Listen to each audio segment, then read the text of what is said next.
me ask you something. Have you ever experienced emotional trauma? Have you gone through some kind of stress, a disappointment, a loss, or a conflict? Have you felt anxiety that you just couldn't explain? Of course you have. We all have. But there's a deeper question. Have those experiences changed how you process your emotions? Have they affected your relationships, your motivation, how you think about yourself? For most of us, again, the answer is probably yes. We try to push our stress aside. We tell ourselves, we'll be fine. I'm busy. I got to keep moving forward. It'll just disappear. But the truth is, unprocessed emotions will get stored into our body and our nervous system. They are stored and they might show up somewhere else. They can show up as anxiety, overwhelm, feeling tired. Maybe we're self-sabotaging, not eating well, not getting the proper exercise that we know we should be. These repeated patterns keep showing up in our lives. Many of my patients have told me that this type of information that I'm going to share with you has helped to change their behavior and process things and move forward in a way that they haven't been able to do it before. QNRT is an emotional and a very powerful technique that helps to release past and emotional stressors, and we've all had them. It helps us to release them so that we can move forward in the future. So I truly believe that when we have released the stored trauma and the stress that we carry, we are not the best versions of ourselves, and we are not truly living the life that we'd like to. So let's move into how I even got into this work. And if I may, I'll share a little bit of my story. You know, when you're constantly hitting the wall, and I call myself a recovering perfectionist. So there are things in my life where perfection has really been a powerful tool, and it's brought me to where I am. But I'll share that sometimes when you're a recovering perfectionist, sometimes being perfect will actually make you not move forward, where if something can't be perfect or it can't be done properly, you just don't do it at all. And that can be really limiting. So I remember a colleague telling me, I'm like, I just don't even know what to do with myself anymore. I keep hitting the wall. This blockage is always there. And he recommended that I connect with one of his colleagues that did this type of work, this QNRT. So I traveled to Paducah, Kentucky, and I stayed there for a week, and I did my own QNRT resets. And because I did them very intensely in a week, it took time to process. So as the weeks went by, I remember telling my husband, hey, have you noticed I haven't done X, Y, and Z? Have you noticed that I'm just more emotionally grounded, not feeling the same emotions and the same repeated patterns that I would typically do? And the answer was yes. And so I ended up just having to learn this technique myself, because I thought if it was this powerful to help me move forward on my own personal challenges, someone else could benefit from this. And I'll say that most healers have healed themselves, have learned techniques, and have gone through their own experiences. And in turn, the goal is really just to help other people. And so here I am. I will say that I'm a lifelong learner, and I constantly learn new things, from learning brain training and neurotherapy to learning this powerful technique called QNRT. And I will continue to learn more and more to be my best version and to help my patients be their best version as well. So with that said, we are going to talk about, in this short little workshop, what is a stress response, what happens to your mind and body when we're dealing with stress or not dealing with it, how does stress affect your health, and what can you really do about it. Your brain can't tell the difference between what is real and what is not real, what is a thought and what is reality. Your brain can't tell the difference. And so when we have a stressful response, if we can't process that stressful experience, or if it's a chronic stressful experience, or an acute but very strong experience, then that can leave your nervous system holding on to that response. And now you live your life in a world where you are constantly feeling that at every level. So let's define stress. And stress is a response to a situation that a person perceives to be overwhelming, in that the person doesn't think that they can meet the demands of that situation. So you and I might both experience a certain situation, but we won't see it the same way. So stress is a perceived threat to the nervous system. When we have a threat to our nervous system, your amygdala is responsible for that first reaction, and your brain is detecting that we are under a threat, we need to run, we need to hide, there's a fearful response, and that produces a cascade of feelings in your body, from dilating your pupils, increasing your heart rate, your respiratory rate, tensing up your muscles so you can run away from this stressful response, whether it be real or not.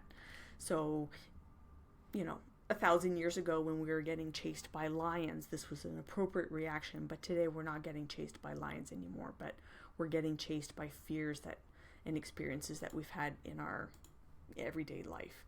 So this response is pretty normal, and that's what we want to happen. We want to run away from someone chasing us, or if something happens to us, we got to get away quickly. But unfortunately, sometimes our bodies and our brains will get locked into this reaction and we hang on to it, or we have this chronic stress in our life where you're constantly stimulating this stressful response, and we were not designed to hold on to this chronic stress. And so we can handle short bursts of stress if we can come back down to our baseline, but not at a long-term pace. If that happens, then our system becomes overloaded, stuck, we can't think clearly, and our bodies start to break down, and we might experience certain illnesses in our nervous system and in our bodies. So there was actually a study called Adverse Childhood Experiences, and they looked at almost just over 17,000 kids under the age of 18, and these kids unfortunately had experiences such as violence and abuse and neglect at home and in their environment. And unfortunately, it produced experiences and health problems later on when they were older. And more research has come out where whether you be a child that experienced an event that was stressful, or even as an adult, our nervous systems, if they're not processing, will end up having some kind of chronic illness. And there are many chronic illnesses where there's actually an emotional component to that illness that is affecting our body. So we know that traumatic events will change how the brain is wired. Whether you don't have to have an experience so traumatic as abuse or neglect, and unfortunately there are too many people who go through those experiences, but it could be something as, I won't call it simple, but something as on a smaller scale, where someone's being bullied on the bus when they go to school, or it could be an adult who's at work who's being bullied by a colleague or their boss. Stress will really change how the nervous system and how your brain is wired, and it can get stuck in that pattern. And so I'll just read this quote by Donna. It doesn't really matter what the stressor is, whether it's poverty or chronic abuse or the bully on the bus. Stress impacts how the structure and the architecture of the brain forms. So if I talk about the brain and we compare it to an iceberg, when we look at an iceberg, we can just really see the tip of it. We see just part of this grand structure that is underneath the water. And so the tip of the iceberg is what I classify as your conscious mind, and the subconscious mind is actually 90% of your brain. Our brains are really controlled by our subconscious mind. So if the subconscious mind is stuck in this chronic stressful pattern, the subconscious mind is pushing information out to the conscious mind and is dictating how we're feeling and seeing our environment and our world. And so we really need to be able to tap into the subconscious mind because it holds most of the brain. So if I had a subconscious belief that I told myself I'm not worthy, I'm not enough, I'm not loved, then what really comes out is I'm not loved, I'm not worthy. But if our conscious mind is trying to tell us I'm worthy, I'm successful, I'm beautiful, I'm loved, I'm worth it, if the subconscious mind is not pushing that message up to the conscious mind, then the conscious mind doesn't really match what subconsciously is being pushed through. And so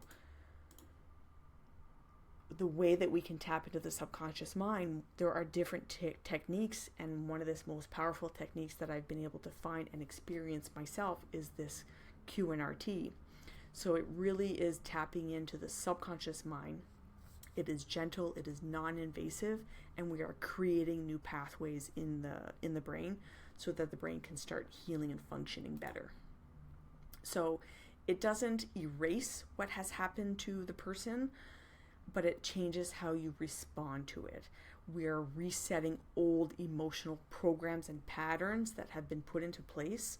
When we experience some kind of an event or an experience that's been stressful, we put up a blockade to protect ourselves. But sometimes that blockade will remain there. And QNRT helps to break the barricade down so that you can move past that blockage or barricade. And so people will ask me, well, how do you do a reset? And it's hard for me to do a demonstration because it's very personal to the person, but I can share with you that here we have a picture of me doing part of some of the testing that we do to tap into your brain. And so as I tell patients is I can't talk to your brain as I do in words. We use what's called muscle testing, and everybody can do it. Basically, it's a way for me to talk to your body and to your brain. And we use different gentle stimulators, whether it be using this little piece of material that patients will look at just the red color of it to stimulate parts of the brain, or it might be putting on a set of red glasses, or it might be stimulating using a tuning fork to stimulate the auditory nervous system, or we might be having you look back and forth with your eyes, tracking left and right to activate the nervous system.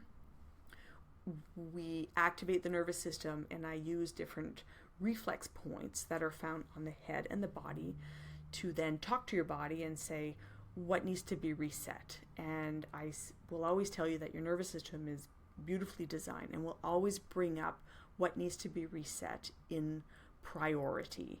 So the information that will come up, I will be able to share with you approximately how old you were when this traumatic experience or this stressful experience happened. What were the feelings involved? Did you feel not perfect? Did you feel unloved? Did you feel like you just were stabbed in the heart? Did you lack confidence? So pieces of those puzzles are going to come up, and then I will share with you that. And then because we're working with the subconscious mind, 95% of the time it's just kind of bubbling up into the person's mind. And then we do talk about it for a few minutes. It's not talk therapy, but we talk about it for a few minutes so that I can then start to put releasing statements for the reset. From there, we'll activate the nervous system by gently activating cranial nerves, so having the person track back and forth with their eyes, again, maybe using a tuning fork. We activate the brain to reset it and touching these different reflex points on the head and the body. So again, nothing being put into the body, it's non-invasive. Once we've done this reset, we will have checked these emotional statements that we've put in for that person's reset. So it might sound something along the lines of, I'm ready, willing, and able to let go, feeling stuck in my job when I got fired. Or it might be I'm ready, willing, and able to let go of feeling unloved from my mother when she told me that I wasn't doing my homework properly. Whatever it might be, we'll put usually 3 to 5 statements. It really depends on the person. So if at this point you are tired of feeling stuck in certain patterns that you know are not serving you, then maybe it's not a question of a willpower problem, but maybe it's a nervous system problem, and that can be reset. So I invite you to contact our office to see how best we can help you to move forward and live your best life and step into your best self.